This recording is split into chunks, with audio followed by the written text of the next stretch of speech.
नमस्कार विद्यार्थी मित्रांनो, आज 30 जून 2026 या दिवशीच्या टॉप 5 चालू घडामोडींवरील महत्त्वाचे प्रश्न आपण या व्हिडिओमध्ये बघणार आहोत. तर चला आता आपण पहिला प्रश्न बघू. अंतराळवीर ग्रुप कॅप्टन शुभांशु शुक्ला यांच्या आठवणीवर आधारित द सेकंड ऑर्बिट या पुस्तकाचे प्रकाशन कोणाच्या हस्ते झाले? तर याचं उत्तर आहे air chief marshal Amarpreet Singh. Air chief marshal Amarpreet Singh. तर हे जे द सेकंड ऑर्बिट हे पुस्तक आहे हे शुभांशु शुक्ला यांचे आत्मचरित्र आहे. तर हे शुभांशु शुक्ला कोण होते? तर ISS ला भेट देणारे ते पहिले भारतीय ठरले आहेत. ISS म्हणजे इंटरनॅशनल स्पेस स्टेशन ला भेट देणारे ते पहिले भारतीय ठरले आहेत. तर त्यांच्या या कामगिरीसाठी अंतराळ क्षेत्रातील कामगिरीसाठी त्यांना 2026च्या प्रजासत्ताक दिनी त्यांना भारताचा सर्वोच्च शांतताकालीन शौर्य पुरस्कार अशोक चक्रही प्रदान करण्यात आला आहे. कोणाला? शुभांशु शुक्ला यांना. आणि त्यांनी जे हे पुस्तक प्रकाशित केलं आहे, या पुस्तकाचा उद्देश तरुणांना अंतराळ संशोधनासाठी प्रेरित करणे हा आहे. तर याच्यात हा जो प्रश्न आहे याच्यात महत्त्वाचे पॉइंट्स आहे. एक तर या पुस्तकाचं नाव आपल्याला लक्षात ठेवायचं आहे, द सेकंड ऑर्बिट. या पुस्तकाचे लेखक कोण आहेत? तर अंतराळवीर ग्रुप कॅप्टन शुभांशु शुक्ला हे नाव आपल्याला लक्षात ठेवायचे आहे. आणि आता हे जे पुस्तक आहे हे कोणाच्या हस्ते यांचं प्रकाशन झालं? तर ह्याचं हा पण पॉइंट लक्षात ठेवायचा आहे. एअर चीफ मार्शल अमरप्रीत सिंह यांच्या हस्ते हे पुस्तकाचे प्रकाशन झाले. आणि हे जे आहे हे त्यांची विशेषता काय आहे? तर ISS ला म्हणजे इंटरनॅशनल स्पेस स्टेशनला भेट देणारे ते पहिले भारतीय आहेत. हा पण पॉइंट महत्त्वाचा आहे. आणि त्यांना 2026 मध्ये अशोक चक्रही प्रदान करण्यात आला. तर हे महत्त्वाचे पॉइंट्स आपल्याला लक्षात ठेवायचे आहेत. चला आता आपण पुढील प्रश्न बघू. ISSF ज्युनियर वर्ल्ड चॅम्पियनशिप 2026 मध्ये पदक तालिकेत प्रथम स्थान कोणत्या देशाने मिळवले? तर हा एक खूप महत्त्वाचा प्रश्न आहे, कारण की याचं उत्तर आहे भारत. भारताने ISSF ज्युनियर वर्ल्ड चॅम्पियनशिप 2026 मध्ये पदक तालिकेत प्रथम क्रमांक पटकावला आहे. तर ही जी स्पर्धा कुठे झाली होती? सुहल, जर्मनी येथे झाली होती. तर आणि ही स्पर्धा कशाची होती? तर रायफल, पिस्तूल आणि शॉटगन प्रकारातील युवा खेळाडूंसाठी ही 5वी जागतिक स्पर्धा होती, ISSF ज्युनियर वर्ल्ड चॅम्पियनशिप. आणि या स्पर्धेमध्ये 70 देशातील 800 पेक्षा जास्त नेमबाज सहभागी झाले होते. आणि या स्पर्धेमध्ये भारताने पदक तालिकेत प्रथम स्थान पटकावले आहे. तर भारताने किती पदके पटकावली आहेत? 25 पदके. तर याच्यामध्ये 7 गोल्ड, 8 सिल्वर आणि 10 ब्रॉन्झ पदके आहेत. तर याच्यामध्ये महत्त्वाचा पॉइंट आपल्याला लक्षात ठेवायचा आहे. या स्पर्धेचे नाव लक्षात ठेवायचे आहे. पदक तालिकेत कोणी प्रथम क्रमांक पटकावला? देशाचे नाव लक्षात ठेवायचे, भारत. ही स्पर्धा कुठे झाली? हा पण एक महत्त्वाचा पॉइंट आहे. भारताने किती पदके मिळवली? हा पण एक 25 पदके मिळवली. हा पण एक महत्त्वाचा पॉइंट आहे, हा लक्षात ठेवायचा आहे. आणि पदकामध्ये पण किती गोल्ड मेडल जिंकले आहेत? 7 गोल्ड मेडल, 8 सिल्वर मेडल आणि 10 ब्रॉन्झ मेडल यावरही प्रश्न विचारला जाऊ शकतो. तर हे महत्त्वाचे पॉइंट आपल्याला लक्षात ठेवायचे आहेत. चला आता आपण पुढील प्रश्न बघू.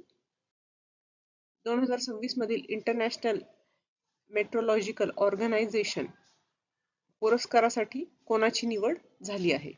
तर याचं उत्तर आहे डॉक्टर फ्लॉरेन्स राबियर. डॉक्टर फ्लॉरेन्स राबियर यांची निवड झाली आहे. तर या डॉक्टर फ्लॉरेन्स राबियर या कोण आहेत? तर या आहेत फ्रान्सच्या हवामान शास्त्रज्ञ. आणि त्यांना हा पुरस्कार का जाहीर झाला आहे? तर हवामान अंदाजात कृत्रिम बुद्धिमत्ता वापरण्यासाठी योगदानाबद्दल त्यांना हा पुरस्कार जाहीर झाला आहे. आणि हा पुरस्कार जागतिक हवामान संघटनेचा सर्वोच्च पुरस्कार आहे. तर त्याच्यामुळे हा एक खूप महत्त्वाचा पॉइंट ठरतो, कारण की हा जागतिक हवामान संघटनेचा सर्वोच्च पुरस्कार आहे. या पुरस्काराचे नाव लक्षात ठेवायचे आहेत, इंटरनॅशनल मेट्रोलॉजिकल ऑर्गनायझेशन. कोणाला मिळाला आहे? Doctor Florence राबियर. कुठलच्या आहेत त्या? फ्रान्सच्या हवामान शास्त्रज्ञ आहेत. आणि हा जागतिक हवामान संघटनेचा सर्वोच्च पुरस्कार आहे. हा पण एक महत्त्वाचा पॉइंट आहे. तर मित्रांनो, तुम्हाला जागतिक हवामान संघटनेचे मुख्यालय कुठे आहे हे कमेंटमध्ये सांगायचे आहे. चला आता आपण पुढील प्रश्न बघू.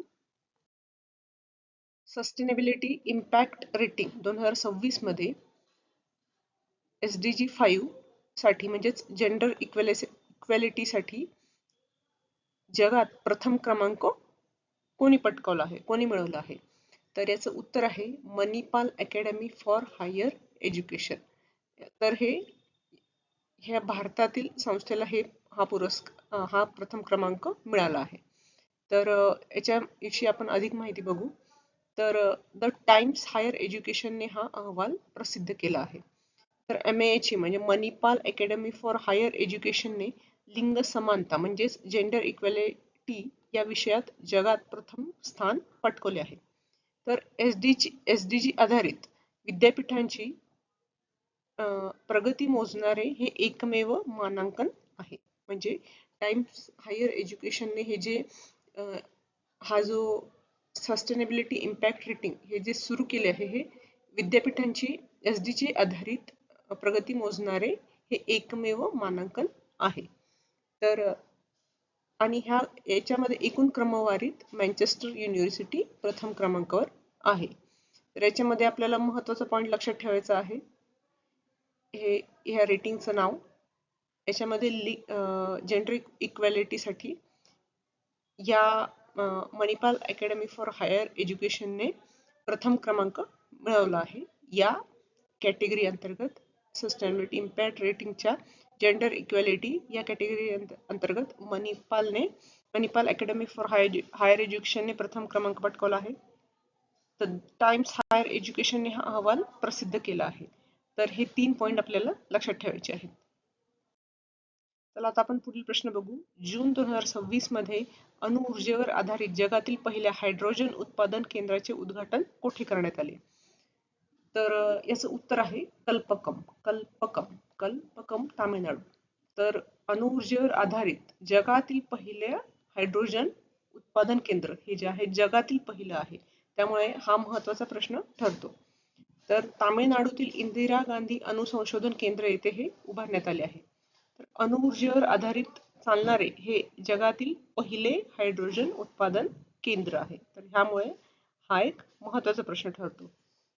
BARC भाभा अणुसंशोधन केंद्र म्हणजेच BARC आणि IGCAR म्हणजे तामिळनाडूमधील इंदिरा गांधी अणुसंशोधन केंद्र यांनी हे संयुक्तपणे हे केंद्र विकसित केले आहे. तर हे तंत्रज्ञान कार्बन मुक्त हायड्रोजन निर्मितीसाठी क्रांतिकारी ठरेल. तर याच्यामध्ये आपल्याला महत्त्वाचा पॉईंट लक्षात ठेवायचे, अणुऊर्जेवर आधारित जगातील पहिले हायड्रोजन उत्पादन केंद्र हा पॉईंट लक्षात ठेवायचे. कुठे उद्घाटन करण्यात आले? कल्पकम तामिळनाडू येथे उद्घाटन करण्यात आले. तर हे 2 पॉईंट आपल्याला लक्षात ठेवायचे आहेत. तर मित्रांनो, हे होते आजचे प्रश्न. तुम्हाला आजचे प्रश्न कसे वाटले हे कमेंटमध्ये नक्की सांगा. आणि हा व्हिडिओ आवडला असेल त्या व्हिडिओला नक्की लाईक करा आणि आपल्या मित्रांबरोबर शेअर करा. आणि अशाच चालू घडामोडींवरील दर्जेदार प्रश्नांसाठी आजच MPSC एक्झाम गाईड YouTube चॅनलला नक्की सबस्क्राईब करा. धन्यवाद.